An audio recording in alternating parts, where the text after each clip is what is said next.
Muy buenos días, mi querido Paco. Francisco Abundis, director general de Parametría, el referente más confiable de los estudios de opinión pública en México. El otro día, pues, estábamos ahí en el viaje, en el aeropuerto, y bueno, se nos cortó la comunicación, además de que estaba difícil ahí por el sonido local. Pero muy interesante el planteamiento que nos hiciste, como siempre, Paco, de cuáles son las lecciones que nos dejan las elecciones en los Estados Unidos, recientísimas, sobre todo en materia de encuestas, porque aunque el triunfo del señor Biden es inatacable y muy claro, pues resulta que no fue tan abundante o tan claro o tan definitorio como se esperaba en un principio. Te escuchamos, mi querido Paco. ¿Qué tal, Ricardo? ¿Cómo estás? Muy buen día. Pues sí, mira, yo creo que es un tema que vale la pena analizar bien, porque como mencionas, hay algunas lecciones y algunos problemas que podemos observar en lo que fueron los diagnósticos preelectorales. Yo creo que hay tres, esta discusión la podemos dividir en tres partes: algo que podríamos llamar expectativas no cumplidas, algo que podríamos llamar las causales hipotéticas, porque no, digamos, hasta que no tengamos un mejor diagnóstico, que ese solamente lo tendremos con el tiempo, sabremos bien sobre estas causales, y algo que podríamos llamar, no sé si las soluciones o los remedios. ¿Por qué razón había muchas expectativas?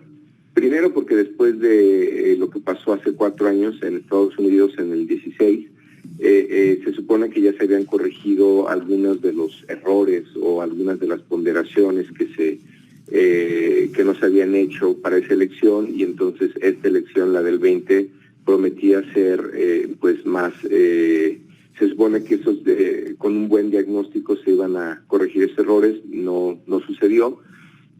Otro tema fue cómo se están reportando los resultados, Ricardo, que es a través de las concentradoras, a través de los promedios, que no sabemos si es la mejor forma de hacerlo, porque que te den la ventaja de un candidato en niveles de probabilidades, 85 contra 15, sí, lo da casi como ganador, y esa tal vez no es la mejor forma de hacerlo.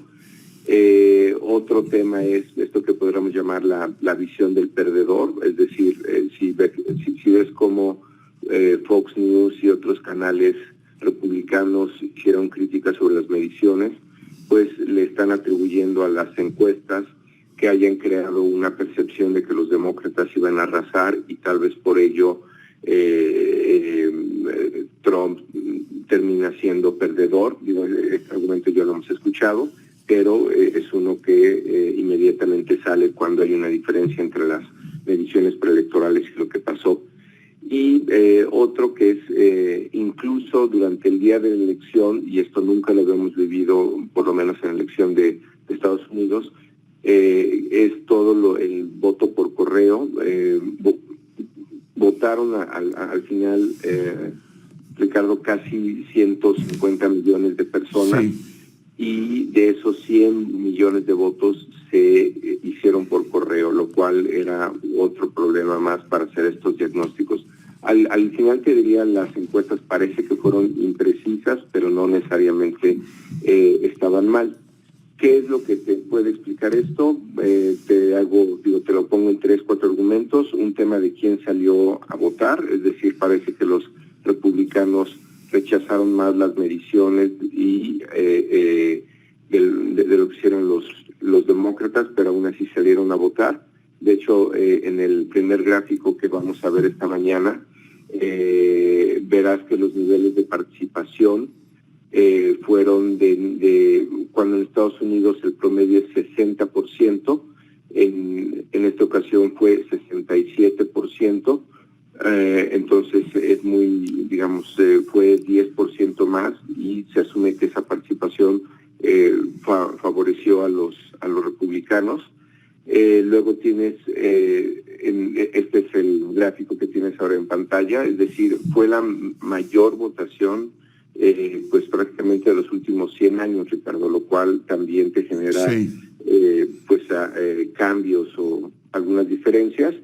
Verás que en el siguiente gráfico tenemos que el voto popular no se estimó, se estimó de manera imprecisa, pero no estuvo necesariamente mal.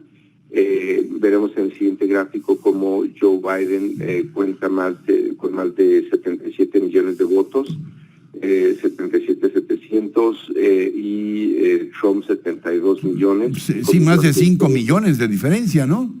Así es, pero se supone que esto te da aproximadamente casi 5 puntos de diferencia, o todo apunta que cuando se cuenten todos los votos van a ser 4 puntos y algo, ahora serían 3.6 más o menos, 3.4, digamos, está ya más avanzada la contabilidad, pero se supone que la diferencia iba a ser hasta de 8, ¿no? Entonces es un error que está también contabilizando. En el siguiente gráfico, donde están los votos populares, verás que todo el colegio electoral, este es el voto popular.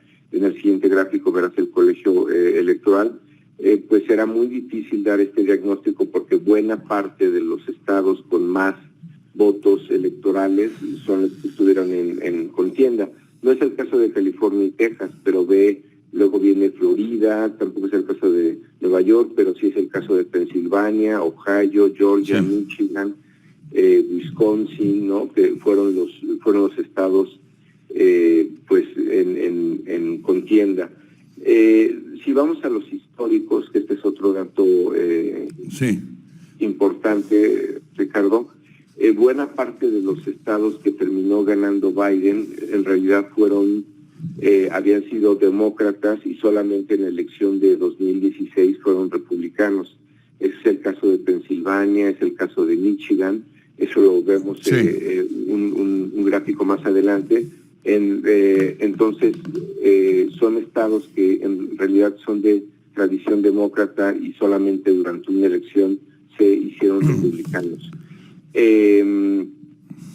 Yo creo que las razones de voto, que es algo que hay que también revisar y analizar bien, si ves el coronavirus, sí fue un tema que favoreció a Joe Biden.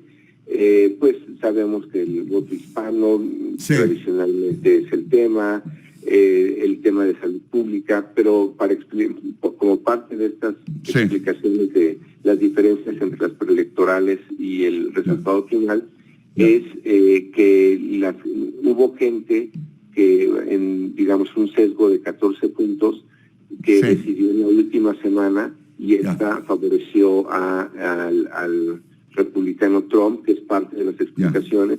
Hubo volatilidad también. Elecciones, te diría, Ricardo, que son difíciles.